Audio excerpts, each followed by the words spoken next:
Pada pertengahan bulan Ramadan, tepatnya pada 10 Maret tahun 2026, suasana di kawasan Jalan Menteng 7 Gang Soroja, Kecamatan Medan Denai, mendadak berubah mencekam. Warga setempat digegerkan oleh penemuan jasad seorang wanita muda di dalam sebuah box kontainer berukuran sedang. Box seperti itu biasanya digunakan untuk menyimpan hampers atau parcel saat momen Lebaran.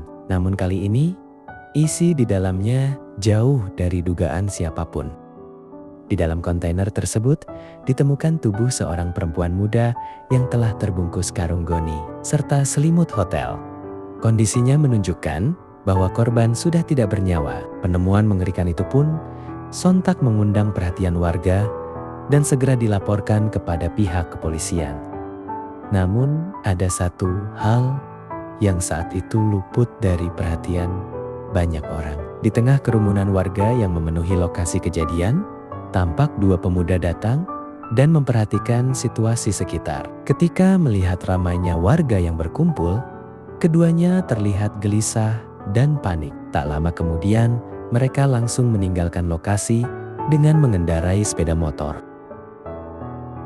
Lalu siapakah sebenarnya wanita muda yang ditemukan di dalam kontainer tersebut? Apa yang sebenarnya terjadi hingga ia berakhir secara tragis? Dan apakah dua pemuda yang terlihat panik itu memiliki kaitan dengan peristiwa tersebut? Mari kita bahas kronologi lengkapnya di Sisi Hitam.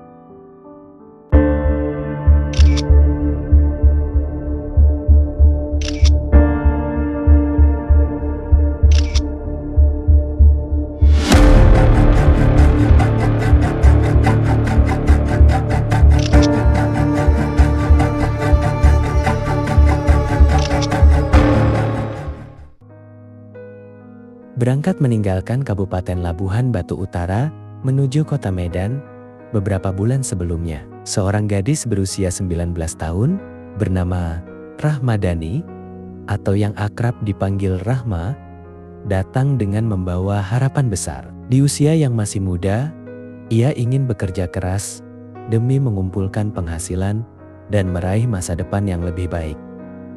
Setibanya di Medan, Rahma bekerja sebagai pegawai di sebuah toko ponsel. Selama merantau, ia tinggal bersama orang tua sambung dan saudari-saudara sambungnya. Lingkungan tempat tinggal yang dinilai cukup aman membuat keluarga di kampung halamannya merasa tenang dan mengizinkannya merantau demi mengejar cita-cita.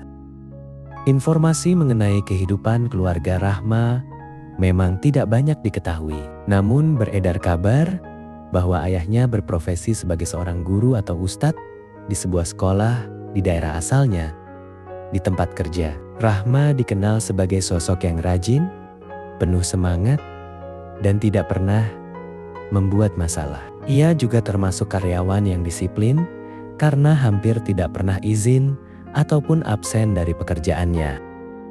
Namun, pada Senin, 9 Maret tahun 2026, terjadi sesuatu yang berbeda dari biasanya. Hari itu Rahma tidak hadir bekerja dan tidak memberikan kabar ataupun izin kepada rekan kerja maupun atasannya. Teman-temannya hanya bisa menebak-nebak penyebab ketidakhadirannya. Ada yang menduga Rahma sedang sakit, ada pula yang berpikir mungkin ia memiliki urusan mendadak di kampung halaman. Dugaan demi dugaan muncul karena saat itu Rahma juga sulit dihubungi, yang belum diketahui oleh rekan-rekannya. Pada hari tersebut, Rahma ternyata telah membuat janji untuk bertemu dengan seorang pria yang baru. Dikenalnya melalui sebuah aplikasi media sosial. Awalnya, pertemuan itu diperkirakan tidak akan mengganggu aktivitasnya, sehingga ia diperkirakan bisa kembali bekerja seperti biasa keesokan harinya. Namun situasi mulai terasa janggal ketika memasuki Selasa 10 Maret 2026.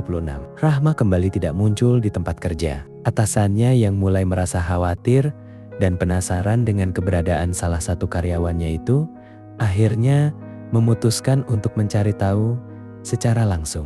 Ia pun menghubungi keluarga Rahma yang berada di kampung halamannya di Labura. Melalui sambungan telepon, atasan Rahma menghubungi keluarganya di Labura dan menanyakan apakah Rahma pulang ke rumah. Pertanyaan itu membuat pihak keluarga kebingungan karena Rahma sama sekali tidak pulang ke Labura. Mereka juga heran mengapa sang atasan sampai mencarinya ke rumah. Rasa khawatir pun berubah menjadi keterkejutan saat keluarga mengetahui bahwa Rahma sudah 2 hari tidak masuk kerja, tidak memberikan kabar, dan tidak bisa dihubungi. Upaya pencarian Rahma hingga Selasa pagi belum membuahkan hasil. Di hari itu, Rahma bahkan masih tercatat izin tidak masuk kerja. Namun keluarga tidak perlu menunggu terlalu lama untuk mengetahui petunjuk mengenai keberadaan Rahma. Beberapa jam kemudian, sekitar pukul 1 siang, di kawasan Medan Denai, tepatnya di Jalan Menteng 7 Gang Seroroja, seorang warga melihat pemandangan yang menarik perhatiannya. Di area kebun pisang, di tepi sungai, tampak seorang pengemudi ojek online membawa seorang pria bersama sebuah box kontainer berukuran cukup besar. Setibanya di lokasi, keduanya berhenti di pinggir jalan, menurunkan box tersebut di dekat pepohonan, lalu segera meninggalkan tempat itu. Warga yang menyaksikan kejadian itu awalnya mengira box tersebut hanya berisi barang bekas atau sampah yang dibuang. Karena kondisi box masih terlihat layak pakai, ia berniat mengambilnya. Saat mendekat, ia melihat kontainer itu memang masih tampak bagus. Rasa penasaran membuatnya membuka tutup box tersebut. Di dalamnya terlihat sebuah karung goni yang tampaknya berisi sesuatu. Ketika ia mengintip lebih dekat, tubuhnya seolah membeku. Di dalam karung itu terdapat sesosok manusia. Dengan panik, warga tersebut langsung berlari untuk memberitahu warga sekitar sekaligus melaporkan temuannya kepada pihak kepolisian. Tak lama kemudian, lokasi kebun pisang di pinggir sungai itu dipenuhi warga yang penasaran. Polisi yang tiba di tempat kejadian segera melakukan olah tempat kejadian perkara. Di dalam box ditemukan jasad seorang perempuan berusia sekitar 20 tahunan dalam kondisi utuh. Pada bagian leher tampak bekas jeratan, sementara tubuhnya dibungkus menggunakan selimut hotel. Selimut itulah yang kemudian menjadi petunjuk penting dalam pengungkapan kasus tersebut. Di permukaannya terlihat 3 huruf yang sangat jelas. Oyeo, nama jaringan penginapan murah yang cukup dikenal masyarakat. Setelah proses evakuasi dilakukan, jenazah perempuan itu dibawa ke rumah sakit untuk proses identifikasi dan autopsi. Sementara itu, pihak kepolisian mulai menelusuri rekaman CCTV di berbagai titik, dari lokasi penemuan hingga penginapan Oyo terdekat, demi mengungkap misteri di balik kejadian tersebut. Kebetulan, tidak jauh dari lokasi ditemukannya kontainer tersebut, terdapat sebuah hotel yang langsung menjadi perhatian petugas dan diduga kuat sebagai lokasi terjadinya aksi penghilangan nyawa korban. Saat sebagian tim kepolisian terus melakukan penyelidikan di lapangan, pada sore harinya, keluarga Rahma menerima kabar yang sangat mengejutkan dari pihak berwajib. Mereka mendapat informasi bahwa anggota keluarga mereka, Rahmadani Siagian, telah menjadi korban dan jasadnya ditemukan di dalam sebuah kontainer yang dibuang di area pinggir sungai, Kecamatan Medan Denai, Kota Medan. Kabar tersebut seolah menghancurkan perasaan keluarga Rahma. Pasalnya, belum lama sebelumnya, Rahma berpamitan untuk merantau ke kota demi mengejar harapan dan cita-citanya. Namun tak ada yang menyangka, perjalanan hidupnya justru berakhir secara tragis, dengan cara yang begitu menyakitkan.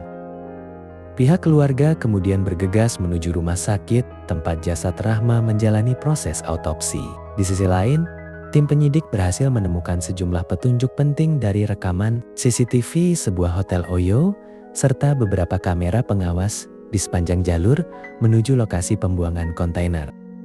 Hasil penyelidikan bergerak dengan sangat cepat. Hanya sekitar 6 jam setelah penemuan jasad korban, aparat berhasil mengamankan seorang pria muda yang wajahnya terekam jelas dalam CCTV hotel tersebut. Pelaku diketahui bernama Syawal Ardiansah Nasution, yang akrab dipanggil Syawal. Seorang pemuda berusia 19 tahun, asal Kecamatan Medan Tembung.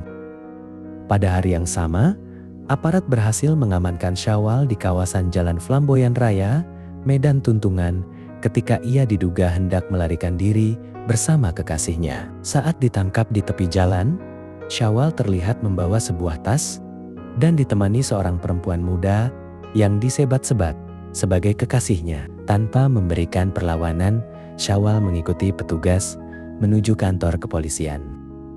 Selain Syawal, polisi juga menangkap seorang pemuda lain bernama Sofwan Habib Rangkuti yang berusia 18 tahun, atau selanjutnya kita sebut Sofwan. Ia diamankan di sebuah kamar kos di Desa Marindal 1, Kecamatan Patumbak, Kabupaten Deli Serdang. Setelah diamankan, keduanya mengakui keterlibatan mereka dalam kasus yang menyebabkan meninggal Rahmadani Siagian.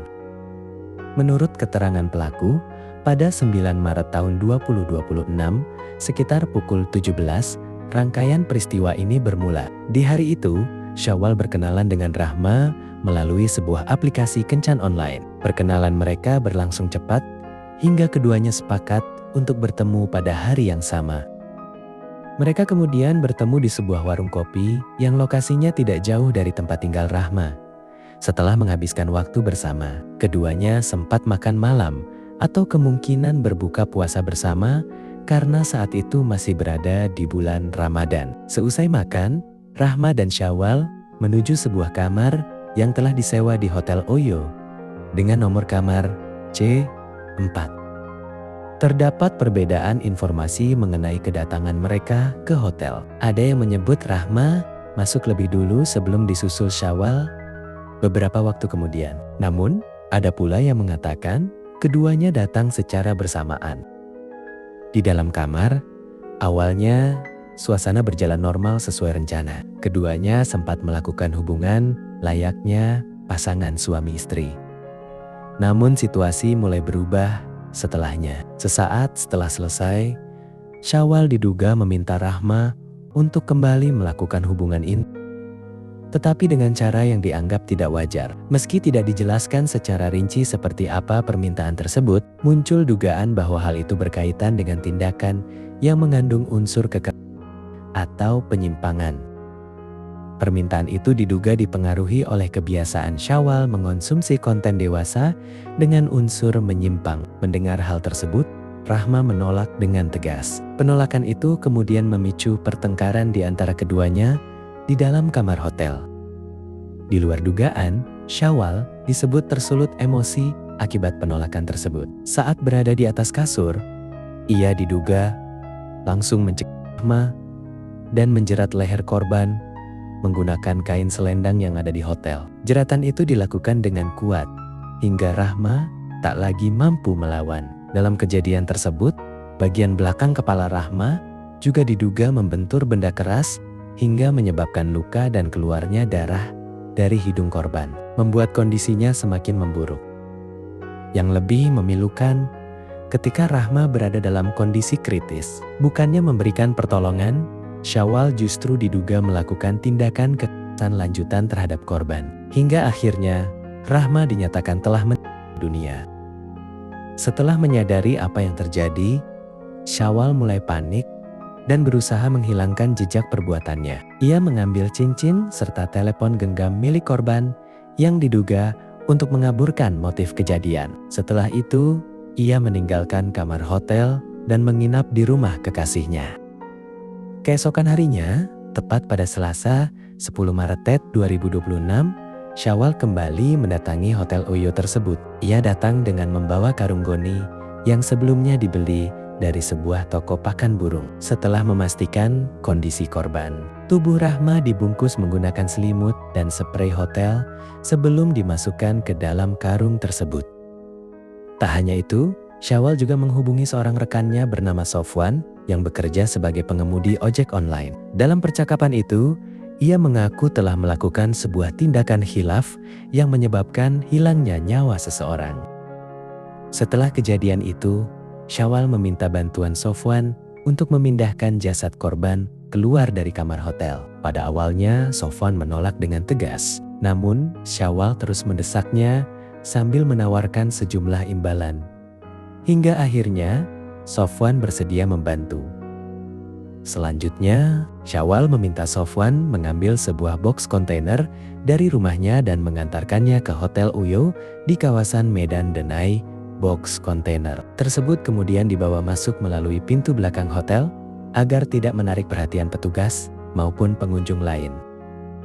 Setelah kontainer tiba, jasad Rahma yang sudah dibungkus rapi menggunakan goni dimasukkan ke dalamnya oleh Syawal seorang diri tanpa bantuan Sofwan. Setelah proses itu selesai, Sofwan membawa sepeda motornya ke depan kamar C4 tempat Syawal berada.